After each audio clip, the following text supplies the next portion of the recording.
అందరికీ నమస్కారం. మీనా కుమారి, చదలవాడ.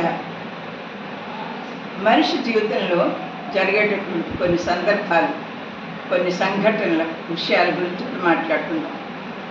ప్రతి మనిషి జీవితానికి ప్రారంభం, ముగింపు ఉంటుంది. జీవన్మరణాలు తప్పు. కష్టాలైనా సుఖాలైనా కాలాల్లాగా వస్తూ ఉంటాయి, పోతూ ఉంటాయి. కాలాలంటే చలికాలం, వర్షాకాలం, వేసవి, ఇలా కాలాలు ఉంటాయి కదా సంవత్సరంలో. అలాగే జీవితంలో కూడా కష్టాలు వస్తాయి, సుఖాలు వస్తుంటాయి, వస్తూ పోతూ ఉంటాయి అన్నమాట. వాటిని మనం ఆపలేము. మనం చేసే పనులు న్యాయం, ధర్మం, నీతి మార్గాల్లో ఉండాలి. ఫలితం అప్పటికప్పుడే రాదు. సత్కార్యాలు చేయటం వల్ల మనశ్శాంతితో పాటు మానసిక ఆరోగ్యం కలుగుతుంది. మనిషిగా పుట్టాక చిన్నప్పుడు ఒక రూపం, పెద్దయ్యాక మన రూపంలో కూడా మార్పు వస్తుంది. నాది, నేను, నా వాళ్ళు అనే స్వార్థాన్ని మానుకోవాలి. మన మాటలతో ఇతరులను బాధించటం, మన ప్రవర్తనతో ఇతరులను హింసించటం, వారు దుఃఖపడుతుంటే సంతోషించటం, ఇవన్నీ దుష్ఫలితాలు, దుష్కర్మలు అన్నమాట. దుష్కర్మలకి దుష్ఫలితాలు వచ్చే తీరుతాయి. ఈ కర్మ ఫలితాలు తిరిగి మనల్ని చుట్టుముట్టి బాధిస్తూ ఉంటాయి. తప్పక అనుభవించాల్సిందే. మనలో ఉండే ఆత్మ భగవత్ స్వరూపం.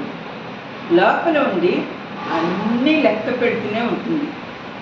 నైనం చిందంతి శస్త్రాణి నైనం దహతి పావకః నైనం క్లేదయత్యాపో న శోషయతి మారుతః. శరీరం నశించిన ఆత్మ నశించదు. జీవితకాలం మనం ఎన్ని పాపాలు చేశాము, ఎన్ని పుణ్యాలు చేశాము, అవన్నీ చిత్రగుప్తుని గారికి మన అకౌంట్ అంతా సెటిల్ చేశాకే అప్పుడే వేరే జన్మ తీసుకుంటుంది. ఇతరులకు చేసే సేవలు భగవంతుడు సంతోషిస్తాడు. మానవ సేవే మాధవ సేవ. అలాగే పేదలకు అన్నదానం చేయటం, వస్త్రాలు ఇవ్వడం, ఇంకా వారి విద్యార్థులకు చదువుకోవటానికి పుస్తకాలు కొనివ్వడం, ఇవన్నీ సత్కార్యాలు. వీటి ఫలితం తప్పక ఉంటుంది. మనం వచ్చే జన్మకు వేసుకునే చక్కటి పునాది అన్నమాట. కాబట్టి ప్రతి మనిషి సత్కార్యాలు చేస్తూ తన జీవితాన్ని బాగు చేసుకోవాలి. అది మన చేతిలోనే ఉంది. నెక్స్ట్ జన్మ మనం ఎలా ఉండాలనేది మన ప్రవర్తన ద్వారా మనం మార్చుకోవచ్చు.